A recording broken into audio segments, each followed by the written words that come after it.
Hello and welcome to the Energy Monitor video series coming at you live from Sharm el Sheikh, Egypt, where we are attending the COP27 Climate Summit. My name is Dave Keating and I'm joined today by Joana Freitas, who is here representing EDP Generation and also on behalf of Eurelectric, which is the Brussels-based Association of Electricity Providers. Thank you so much for joining us today. Let me ask you first off, in terms of your conversations here at the COP. We know that electrification is quite important for climate change. Do you feel like that message is being heard here at COP27? Well, I think this COP has really been supposed to be about two main things. One is implementation, and the other one is loss and damage. Implementation meaning we really would like to see all the commitments of the Paris Agreement and the pledges of Glasgow to be delivered upon. And they haven't, right? So we would like to see a few things happen. We want power generation to move away from fossil fuels. We need renewables to be ramped up. We need coal to end. And we need electric vehicles. We need vehicles to be 100% electric as soon as possible. Now, the interesting thing to me to note is that while collectively we have not been able to mobilize to fight climate change in a timely manner, the energy crisis in Europe has shown that we are able to mobilize quite quickly when national security is at stake. For example, if we think back to the beginning of this year, when Russia invaded Ukraine, the European Commission said we want to move away from Russian fossil fuels by 2027. And here we are, November 2022, and it's largely done because the embargo on Russian oil is going to come into effect in a matter of weeks, and that will take care of 90% of oil imports from Russia. And Russia has already disconnected itself from gas exports to Europe. So that really is, to me, a sign that political action is possible if we want to. On the loss and damage, I think it's also very interesting to see that that is the first time that that topic was allowed to be tabled.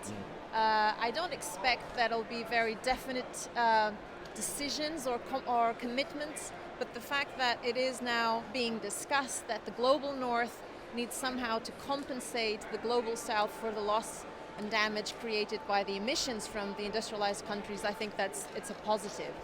One reflection on that as well is, as we know, in 2010 in the Cancun agreement, there was a pledge that the developed nations would give $100 billion per year between 2010 and 2020 to help those nations make the energy transition.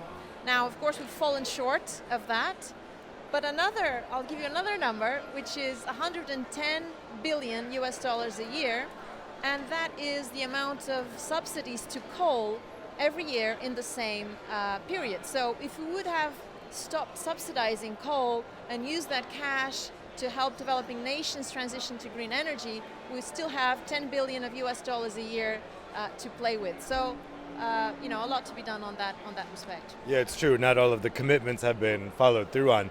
When we're thinking about the outcome for this week, when we get final conclusions on Friday or Saturday or who knows, maybe Sunday, what are you looking for the most? What do you think would be the real sign of success here in terms of the outcome?